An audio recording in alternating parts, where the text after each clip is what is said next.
Don't hang up that phone. We've found what you're looking for. Welcome to the Let's Talk Cabling podcast with Chuck Bowser, RCDD. Well, seeing how we're pulling Category 6A, the most powerful twisted pair in the world, you gotta ask yourself this one question. Did I pull 295 or 300 feet? What do you feel lucky? Do you, punk?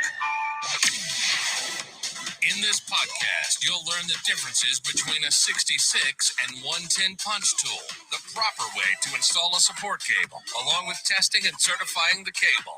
What exactly does RCDD stand for? Registered Communications Distribution Designer. Just the expert you need to ensure your cable plant performs exactly as designed.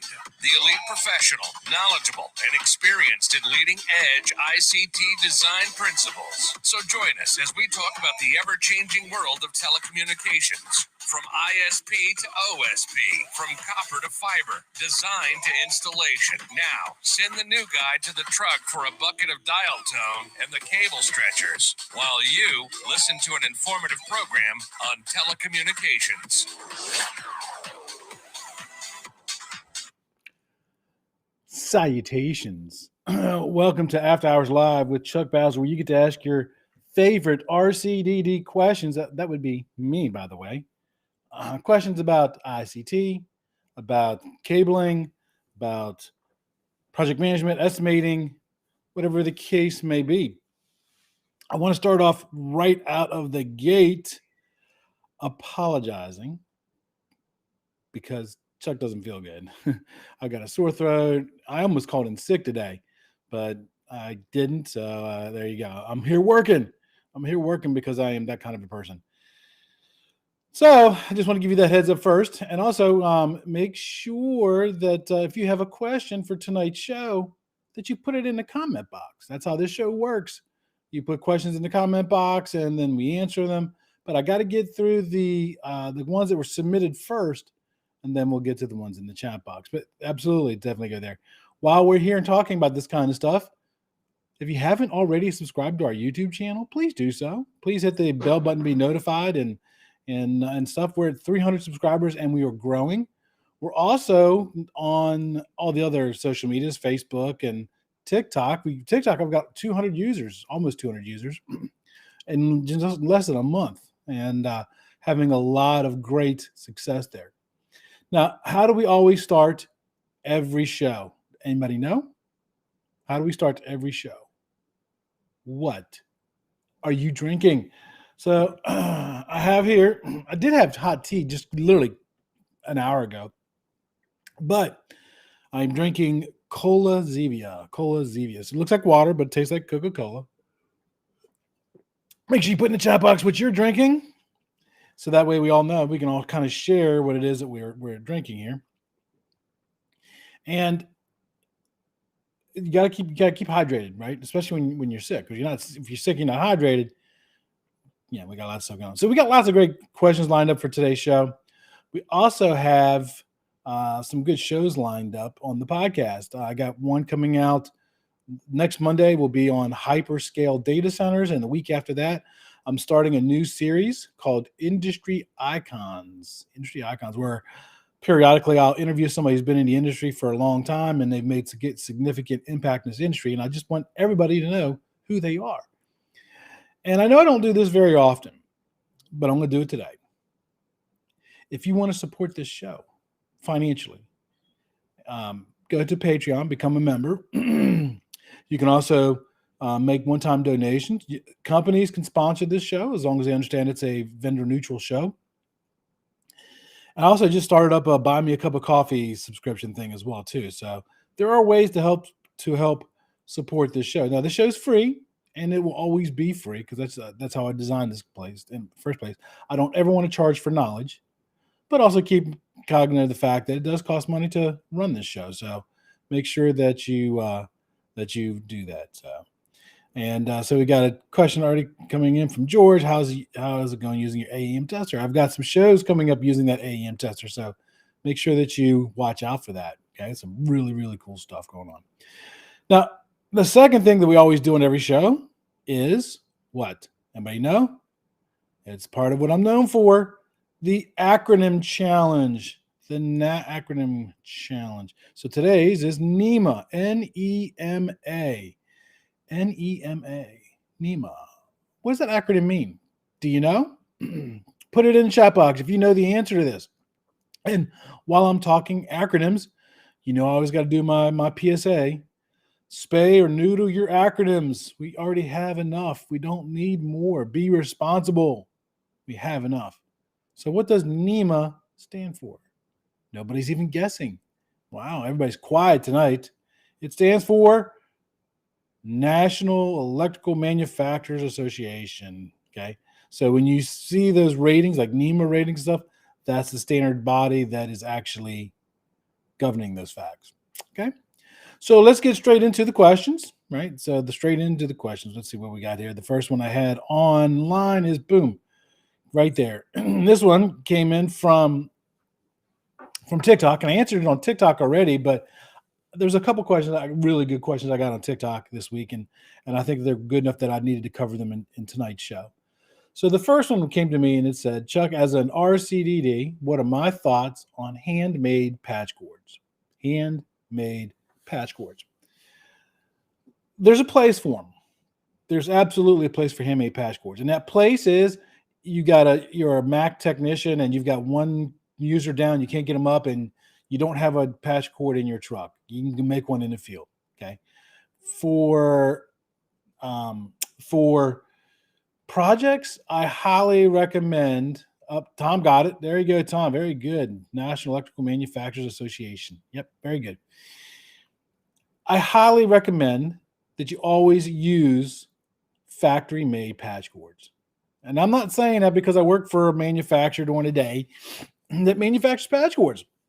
That's not why I'm saying that. I'm saying that because, for number one, the equipment that they use to make those factory patch cords are way better than the equipment you use. Now, I know I can't speak specifically maybe for you, but I can say that a lot of technicians, myself included, we would crimp patch cords with a crimper that we bought from Radio Shack many, many years ago. And it hasn't crimped right since the third time we've crimped that jack, right? In the factory, they're using precision crimpers that's designed to do tens of thousands of crimps without any kind of error. Also, the person on the factory floor, that's all they do for 8 hours a day, 7 days a week. They just make patch cords. That's all they do. Let me ask you this. How many patch cords do you make in a month? 10, 20, 50, 100? Well, if it's 100, that person on the factory floor makes 100 before their first break on Monday. And who's going to be better at doing something? The person who makes 100 a month or the person who makes several thousand a month, right? Now, keep in mind that when it comes to factory-made patch cords, you may be required to use a factory-made patch cord in order to get the warranty from the cable manufacturer. So if you're going with a particular kind of system, they may require that you use factory-made patch cords. Just keep that in mind. I know that there are several of them out there that do have that requirement.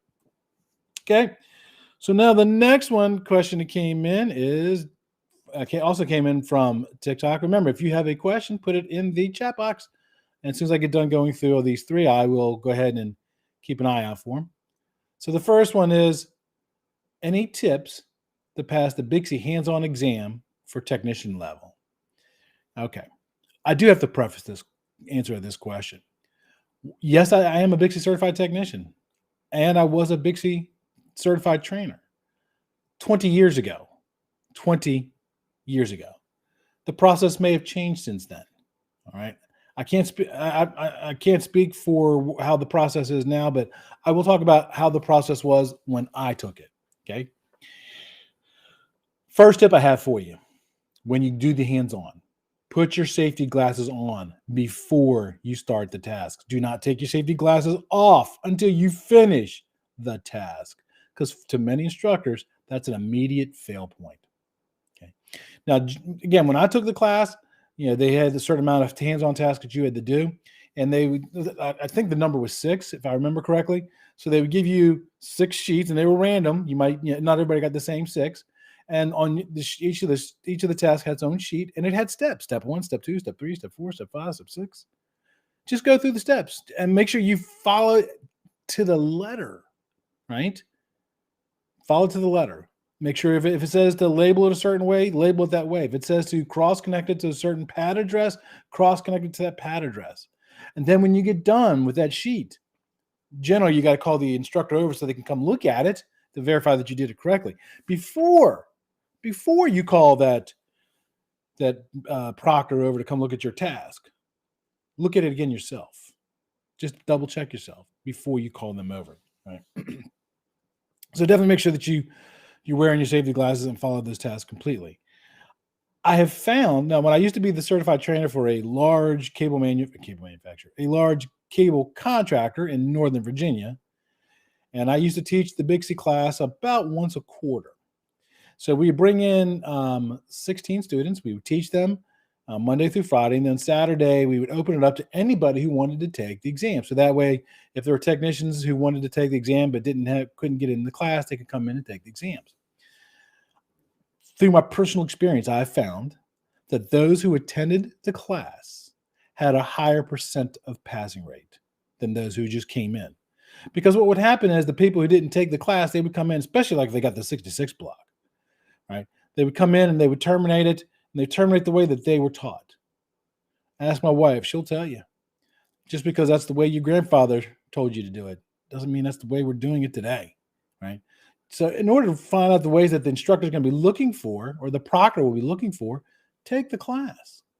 Take the class. I know they're not cheap. I know that the last time I priced a BICSI class, it was over, well, depends on which level it is, but it's going to be somewhere between $1,000 and $2,500.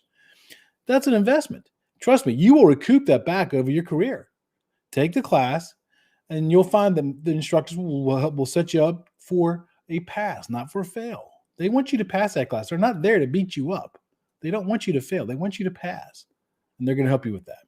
So keep that in mind. But like I said, they may have changed that process since then. If anybody's in the class in here today, if you have taken the BICSI class and taken the test, let us know if it's changed from the description that I just talked about. Cable Dog Supreme is in the house. Welcome to Cable Dog. Glad to see you back. My regulars are present and accounted for. This is my second week using Restream, and everything seems to be going honky-dory. So next week, my wife will be running it in the background, and I'll just be, that way I can just focus on this. Right now, I'm multitasking and doing several things all at one time.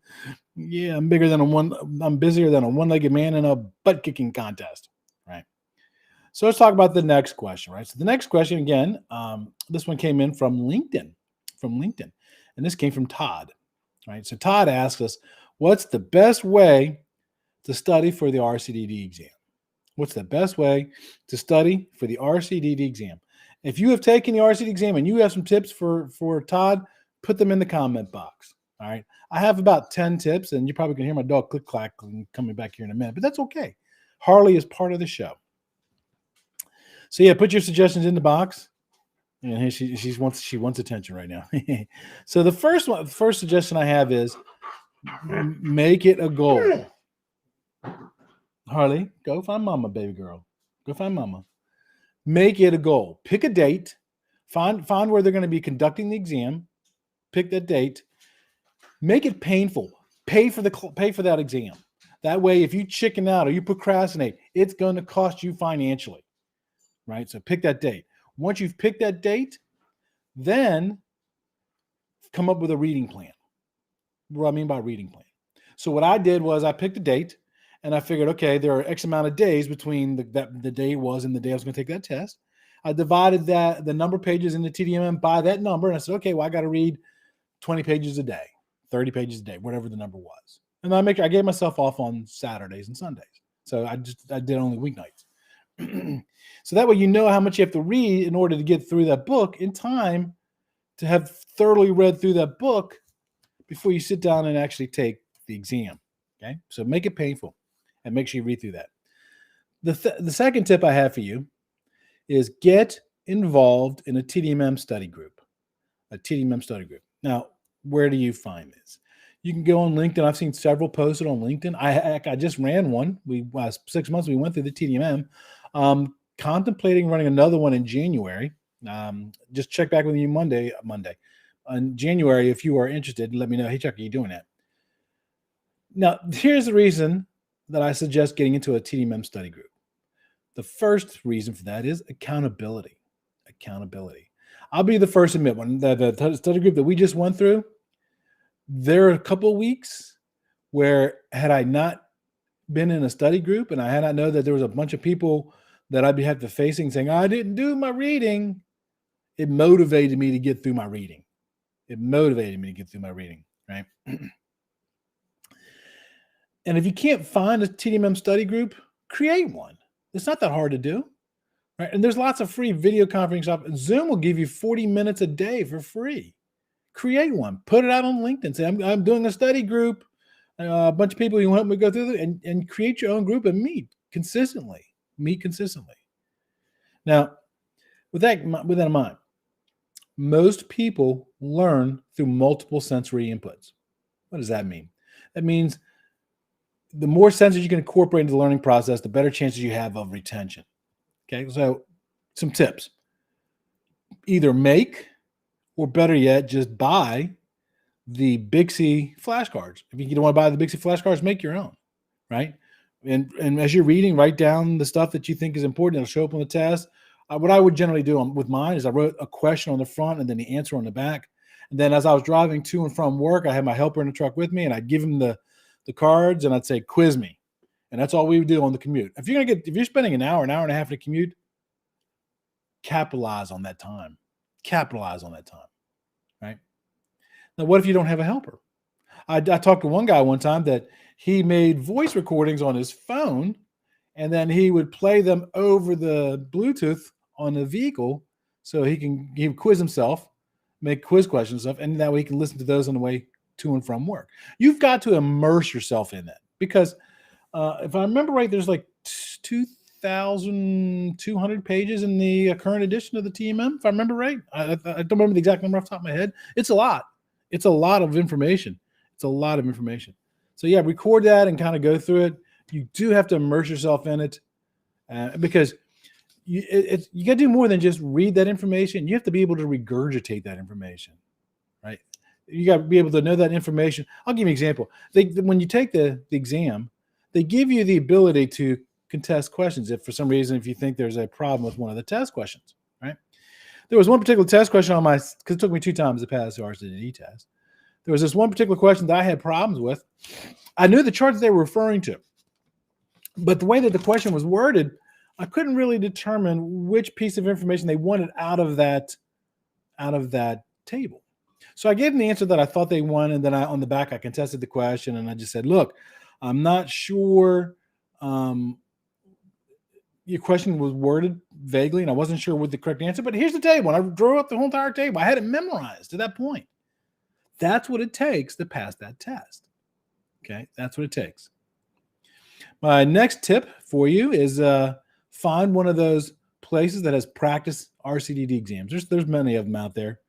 And don't take those practice RCDD exams thinking that they're going to give you the questions to the actual exam questions. No, that practice exam is to do 2 things. One is to train your brain into getting into taking tests again. If you're like me, I took my RCD test after I'd been out of school for nearly 20 years. My brain wasn't wired for taking tests anymore. So I had to kind of rewired my brain to think about how to take tests. So that's one thing that it does for you. And then also, it helps you assess what areas that you need to study more in. So it'll tell you what areas are weak, which areas are strong.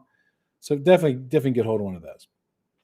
The next step I have for you is commit to the process. Commit to the process. Understand that when you start this journey, this is not a Florida mountain that you're climbing. This is a Utah mountain, right? You know what I mean by that, right? This is going to be a journey. It's going to be a journey. So what I did was, when I told my family on Monday through Friday, when I got in from work, the first 90 minutes, I'm studying. And then once I pass the test and I'll be making more money, I'll reward the family. We'll go on vacation somewhere. So make that commitment. And during that, and go to a room in the house, close the door so there's no distractions. There's no German Shepherd puppies running around the house and clickety clacking, trying to get your attention. You've got to be focused. You got to read that material because it's going to take 100% concentration to read through that material. And even still, you may have to read it twice or 3 times, especially if you come from the field like I did. I found that because I'd come from the field, I had some preconceived notions on what was right and what was wrong. And the TDM said, no, this is the correct way to do it. You have to know that book inside and out, forwards and backwards, right? That's the process you got to know too. And then make sure you leave yourself time so you don't burn out. I mentioned I didn't do it on the weekends. Saturday and Sundays, that was family time. That was family time. I didn't do any studying. Okay. As I already mentioned, tell your family, your spouse, your significant others, hey, I'm studying for this exam. Here's what I'm taking it Monday through Friday. I'm taking this test. Studying. When I get done, we'll reward everybody afterwards. The next step I have for you for studying for an RCD test.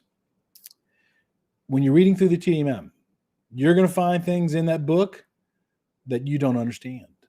And even when I read through the latest edition with my last study group that we went through, I'm an RCDD. I read through the book and I was like, what? Research it, right? And there's a couple different ways you can research this. One, go to YouTube. YouTube's a great resource. Just make sure you evaluate where that information is coming from, right? YouTube's a great one. Another good one is LinkedIn. Go on LinkedIn. For example, let's say you're reading a section about outside plant, and they're talking about something that you don't understand on outside plant. Go on LinkedIn, find somebody who's got the OSP certification from BICSI, and send them a message. Say, hey, look, I'm studying for my RCDD test, and I read this in the TDM. Would you mind explaining this to me? And 99% of the time, they're going to jump all over and say, absolutely. And they'll help you with that. That's a great resource. It's free. All you just reach out to it. You can also Google it as well. Also, remember, this journey for the RCD exam, you're going to feel scared and you're reading this book. You're going to feel stupid. You're going to feel overwhelmed. You're going to feel confused. That's part of the process. Embrace the journey. You're going to go through all those feelings. I also suggest that if you have the financial wherewithal, if you can talk your company into it, take the prep course, that help prep for the exams. Okay. BICSI offers them. Then there's some other ones out there as well. Take that course. Now, when it comes to taking the test, let's say that you're taking the test on Monday. Let your brain rest. Don't cram to the last minute. Let your brain rest. If you studied, enough, that information will come to you on Monday morning when you're there taking that test. Right? You don't want to burn your brain out. You don't want to get to that point where it's going to cause you all kinds of problems. So give your brain a rest. That's just a thing that you're going to really need to do. Okay. So the next question we have is, again, from TikTok. I am getting lots of traction on TikTok. I'm telling you, lots of TikTok. So the question was, what is my take on shielded cable solutions, and do you bond both sides? Shielded cable solutions will provide you a far superior performance than unshielded because it gives you a lot of protection from EMI and RFI when it's installed correctly, when the correct components are chosen, okay, and when it's tested correctly. But the shield and the drain wire have to be bonded to a ground on both sides. In the telecom room, it's going to be bonded through the termination process on the patch panel. On the work area outlet side, you should be using a shielded patch cord to plug into that work area outlet, plugging that into the computer, and then it picks up the ground through the chassis on the computer. You'll hear some people tell you, well, Chuck, that's going to create a ground loop. There's a chance it might. It's a minimal chance. There's a bigger chance of interference if you don't have both ends bonded to a ground. So shielded cabling does have its place, and it is a far superior. And the reason we don't use, I know my podcast reaches outside of the U.S. because I got people from Spain and Saudi Arabia and Qatar and all kinds of places shoot me messages and stuff like that. But here in the U.S., we predominantly use the UTP because the cable costs more, the connectors cost more, it takes more time to put it in. And what is time to us? Time is money. It is money, money, money, money. So generally, we stay away from shielded solutions in the US, unless there's something driving. You'll see it a lot on like HDMI signal extension products and stuff, because HDMI signal extension is very susceptible to EMI. So a lot of the manufacturers actually recommend using shielded solutions for that kind of an installation. Now, the next question came in from TikTok. This one came from YouTube, from Aaron. And his question was so long. I told you I'm not feeling good.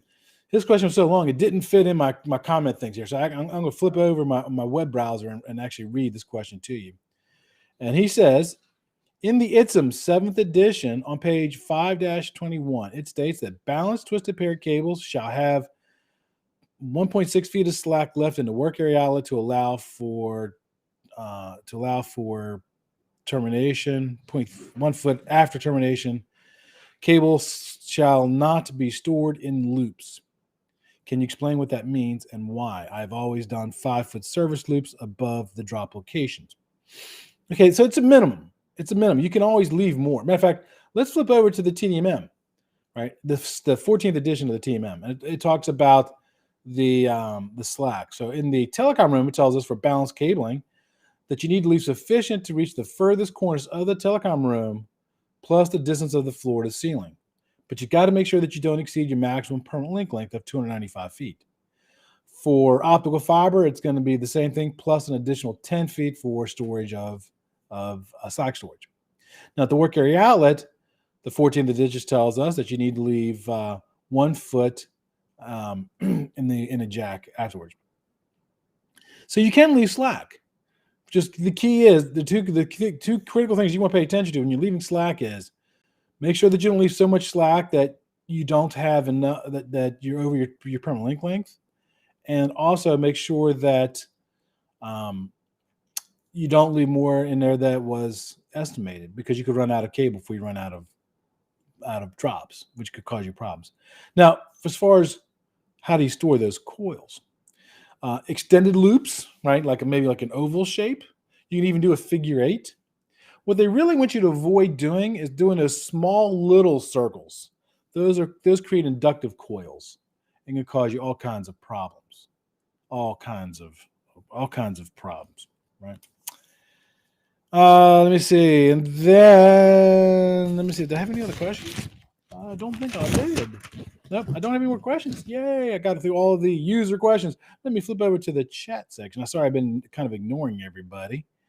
So Forrest, and he's a regular on the show as well, his recommendation for passing the RCD test is read it 2 or 3 times and then summarize it. That's very good advice, Forrest. Thank you for putting that.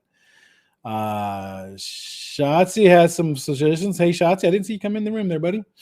Oops, I hit the wrong button there. Sorry. Study groups. Yes, study group. That's key. Mark's in the house. Hey, Mark, I have not forgotten your question about how to test EMI and RFI. I'm doing a show on it. I've got some people coming in. Patty's got some advice for studying. She said she made herself flashcards so she could study while waiting for appointments. Thank you, Patty. That's very, very good advice. Cable Dog Supreme, would you recommend an RCDD teleworking position for a new RCDD?